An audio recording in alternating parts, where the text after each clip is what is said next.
Hello dear students, we will continue on the next module, chapter 3, kinship, caste and class, module number 3, social difference within and beyond the framework of caste.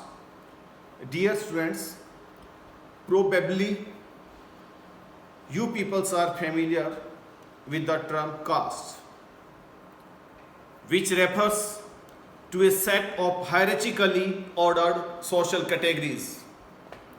The order was laid down in Dharma Sutras and Dharma Shastras.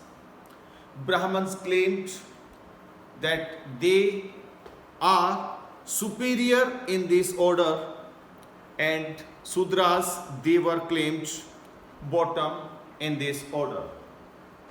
Though I have told you people in my previous module the Varna system, still I repeating them. The Varna system, they were like that. The very first,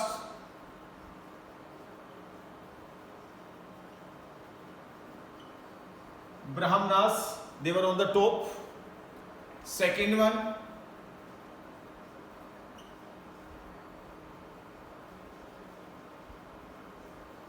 Kshatriyas, they were having second rank. Sudra, they were having third rank. Sorry, it is Vaishya.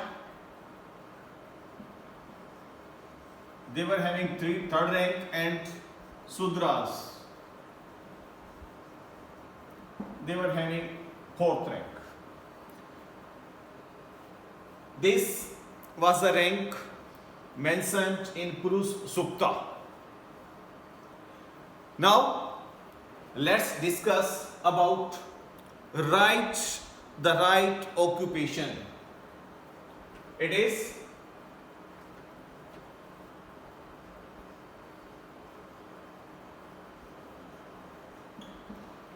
the right occupation.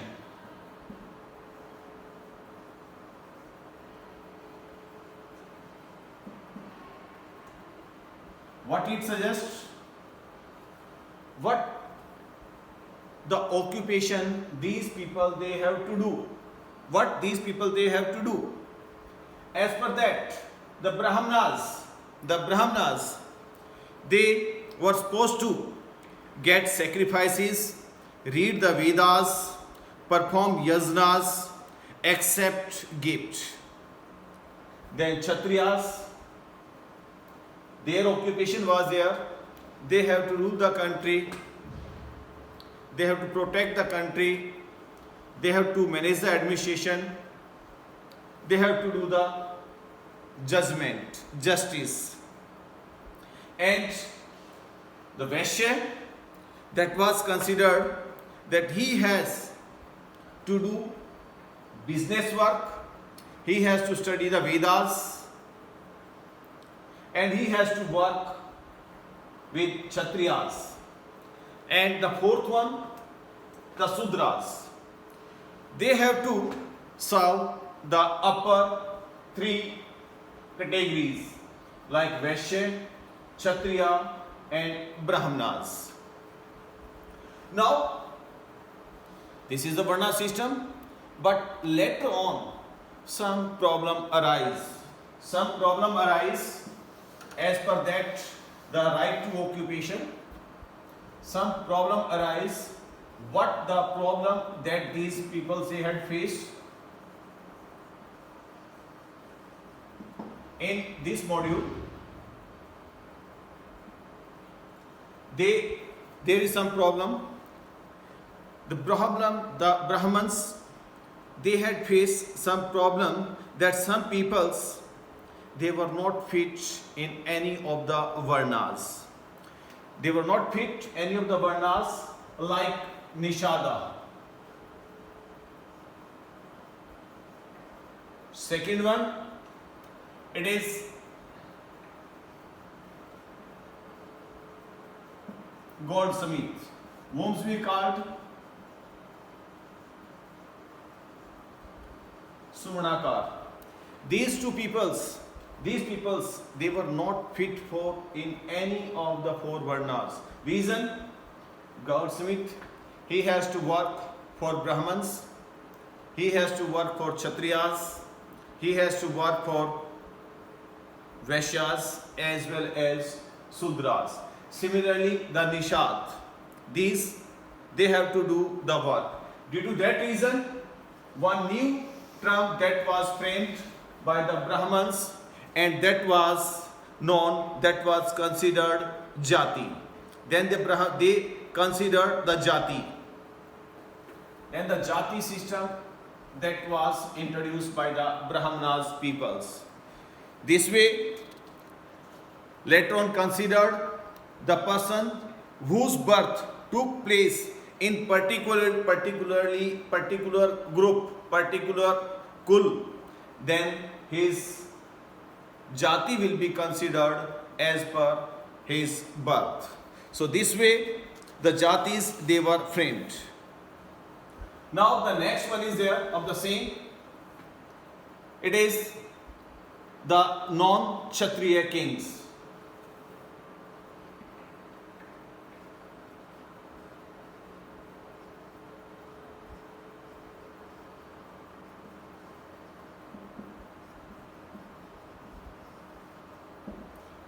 Dear students, as per the Varna system, we have studied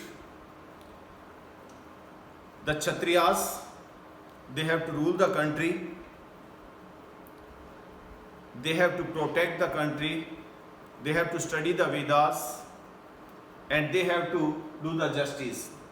But some exception that had come to us, as some peoples, they were considered that they did not belong to the Kshatriya kulas. Let me take one by one. It is Mauryas. Mauryas, as per the Buddhist text declared, Buddhist text suggested they were Kshatriyas, while Brahmanical texts that declared that these peoples, they belong to low caste. So these were some exception which we will read, that these people, they worked as a ruler, they performed as the Kshatriyas. Then the another one,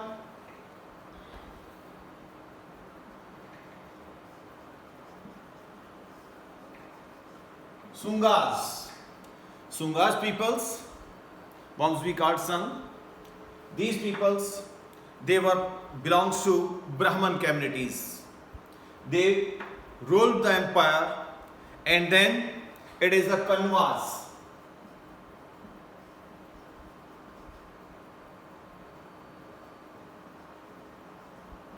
These peoples were also considered that these peoples, they belong to Brahman communities. These were not Kshatriyas. Then another one,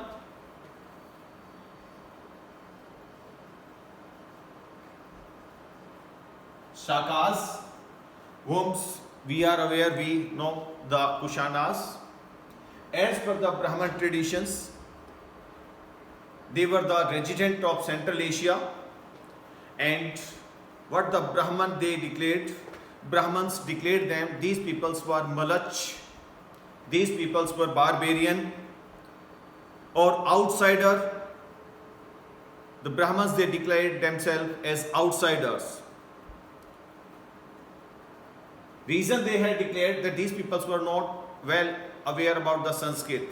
But what we have learned, the great ruler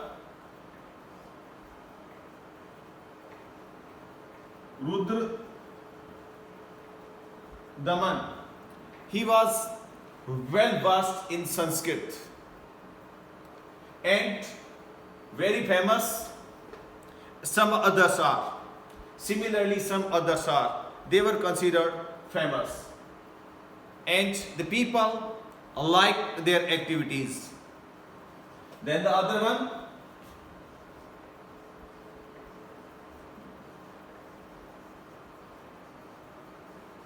Satvahanas. Satvahanas, these peoples, they were also Brahmans. And another features, that they did not accept the theory of the Dharma Sutras, rules of the Dharma Shastras. These followed the matrilineal norms.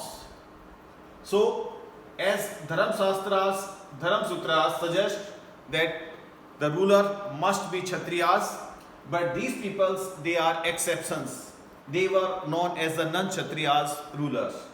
Is it okay? Some of the name I have told many times related to that, related to these peoples. The question has been asked in an NCBSE exam.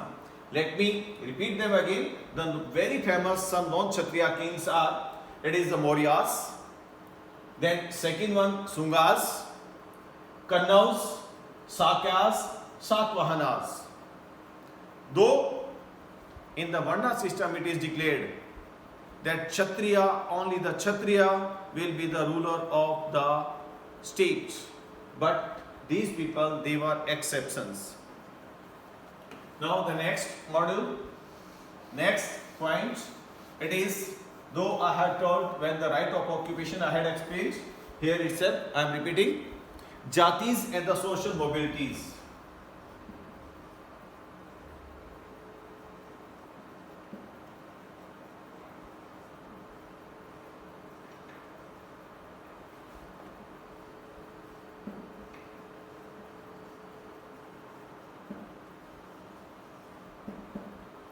Jatis and the social mobilities.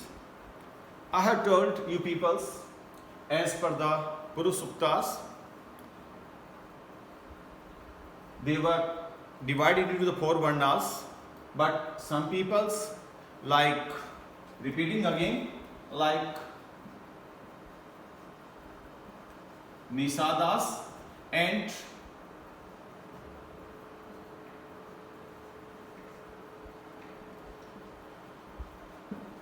Goldsmith. These peoples, they did not fit for any category, whom we called Savankar. This is the reason the Jatis, they were framed, and Jatis which shared a common occupation or professions and reside in a particular areas, these were later on organized into the Srenis. These Jati, they just performed a particular task residing in a particular area. Later on, they were named as Srenis. So that's the reason some Jatis, they were framed. Two, the exception that is visible that we got, one it is the Nishada, second one it is Goldsmith. Now the thing is there, why the Jatis had been it is framed, how they will got, it is based on this way. One thing, that membership of the Jatis, that is based on the birth. The person's birth took place, he will consider that he belongs to that particular Jatis. Then the segment division of the society can be divided. Third one, similarly, the division of work took place in a better way. Then occupation can be further divided. This is the some reason the Jatis, they were framed by the Brahmanas, so that all the work that will be done very smoothly. Then the another aspect, that is beyond the four Varnas integration, that we will read.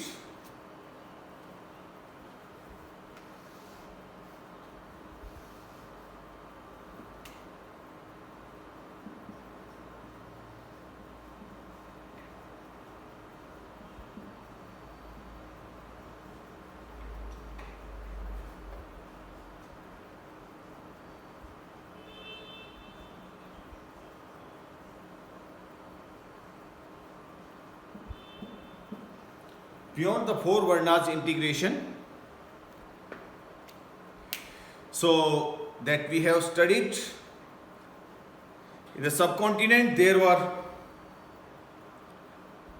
diversity, population whose social practice were not influenced by Brahmans ideas. When they figures in Sanskrit texts, they were often described as old. They were described as old. They were described as uncivilized, or they were considered that even animal-like. In let's get some examples that we got. Nisada's example, we got Eklavya. Eklavya is supposed to have belonged to the example of Nisadas. Others who were viewed with suspicion included populations such as nomadic pastoralists. Nomadic pastoralists who could not be easily accommodated within the framework of settled agriculture. Sometimes those who spoke non-Sanskrit language were labeled as malach, uncivilized.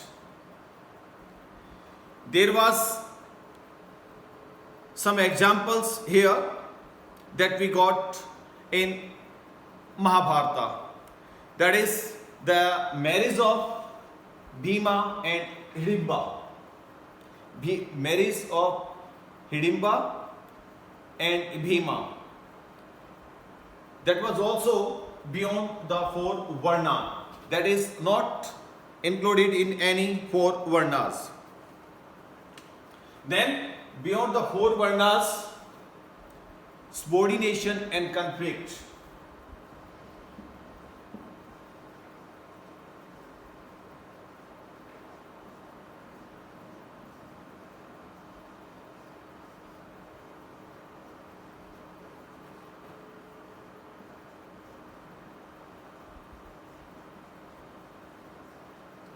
Subordination and conflict beyond the four varnas.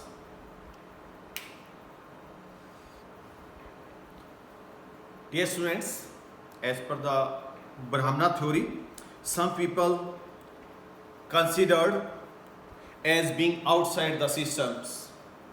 They also developed a sharper social divide, or classifying certain social categories as uncivilized, or what we call untouchables. The Brahmins, they did not subordinate. Due to that, the conflicting activities took place. So some peoples, they were considered as untouchables. This rested on a notion that certain activities, those connected with performance of rituals, were sacred and by extension pure. Mean to say, some activities, they were not assigned to these peoples. कुछ ऐसी गतिविधियां जिनके लिए कह दिया गया कि ये एक्टिविटीज ये लोग नहीं करेंगे, like the religious sculptures, Dharma Granth, Vedas, that these people will not study. Secondly, सुनेंगे भी नहीं. This is the reason these people, they were considered impure. Then some other peoples, as I have told you people, Anulom and Vilom marriage. In Vilom marriage and Anulom marriage, that has been mentioned. In Anulom marriage, it has been mentioned, if the girl is belong to lower varna and boy is belong to upper varna and marriage took place, then Dharma Shastra accepted it. But Vilom marriage, Anulom marriage, that is the Vilom marriage, what it is mentioned, the boy belongs to lower varna and the girl belong to upper varna. Then their marriage that was not accepted in Dharam Shastras, Dharam Sutras. Reason because the child it doesn't get the proper atmosphere there. Then what they declared, what the Dharam Shastra declared, their child will be considered a Chandal. The born baby from that marriage will be considered Chandal. So here I have told you untouchables and the Chandals. Chandals, who these peoples were? Chandals were the peoples, those who do the cremation of dead person, who manage the dead animals. This is the job that is assigned to the Chandals. In Manusmriti, some duties that was assigned to Chandals. Manusmriti, it is important text as per the Hinduism.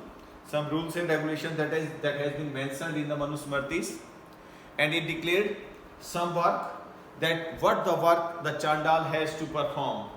The very first that was declared to do for the Chandals, that they have to live outside the village, outside the cities. This is the first job was assigned to the Chandals. Second, they will use the discarded utensils. They will wear the clothes of the dead and ornaments of iron. That's another duty was assigned for the Chandals. One thing, they live outside the city, use the discarded utensils, then wear clothes of the dead and ornaments of the iron. Then another one, they could not walk about in villages and cities at night. That was assigned to them. These peoples, they were not supposed to, the Chandals, whom I am saying,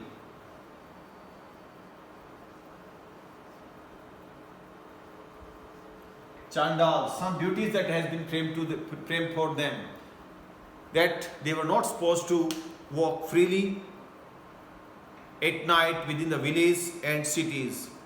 Even though some Chinese Buddhist monks, those who arrived 5th century like Xiong Fozin, he had mentioned that the Chandals, even though if they were supposed to move within the city in daytime, they must have a clappers in their hands, and they will make the sound of the clapper so that the other peoples they will acquainted about him that the Chandals peoples were coming to the cities, so that they will not see to them. So this is that is about the Chandals. That question is many times asked in board exam. So again I am repeating the Chandals, what they have to perform, that they were not supposed to move in the village freely. They must have a clapper within their hands while they were moving in the cities. Okay.